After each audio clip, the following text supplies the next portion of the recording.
રાજ્યના વિદ્યાર્થીઓને શિષ્યવૃત્તિ મેળવવા માટે રાશન કાર્ડ ફરજિયાત હોવાના મામલે શિક્ષણ મંત્રી કુબેર ડિંડોરે પ્રતિક્રિયા આપી છે। ડિંડોરે કહ્યું કે શિષ્યવૃત્તિની વ્યવસ્થામાં પારદર્શિતા લાવવા માટે આ નિયમ લાવવામાં આવ્યો છે, જેના પાલનમાં થોડી અગવડતા પડશે, પરંતુ હેતુ સારો છે। પહેલા ભૂતિયા વિદ્યાર્થીઓના ખાતામાં પૈસા જમા થતા હતા, જેને અટકાવવા માટે આ પ્રયાસ કરાયો છે।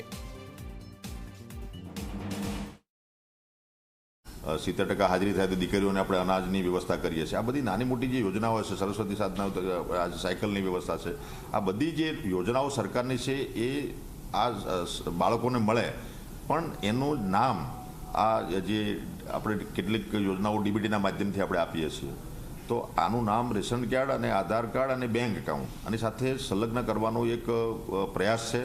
અને આ પ્રયાસથી બાળકને માત્ર આ જે શિશુવૃત્તિ માટેનું જે વ્યવસ્થા નથી, એકવાર બાળકનું નામ રેશન કાર્ડમાં દાખલ થાય તો એના પરિવારને અન્ય પણ લાભો મળવાના છે। અને આ એકવારની પ્રક્રિયા છે। ગુજરાતના વાલીઓને, શિક્ષક મિત્રોને અને જે કે આપણા વહીવટકર્તાઓ છે, એમને મારી નમ્ર અપીલ છે કે આ એક દેવી કાર્ય છે, એક પુણ્યનું કામ છે, એક સારું કામ છે, તો એમાં બધા સહયોગ આપે। થોડી અગવડતા પડશે, કોઈ પણ યોજના લાવીએ છીએ એનું ઇમ્પ્લિમેન્ટ થાય તો થોડો અગવડતા એમાં પડે છે। બધા જ મિત્રોને કે આમાં સહયોગ કરીને આપણા શિક્ષક મિત્રો છે, આપણા આચાર્ય મિત્રો છે, અને સમાજના વાલી છે, અને સમાજના બી આપણા જાગૃત લોકો છે, સરપંચ મિત્રો છે, એ પોતપોતાની જવાબદારી લઈ લે, અને સાથે સાથે એસએમસી કમિટી છે એ પણ આમાં ઇન્વોલ્વ થાય।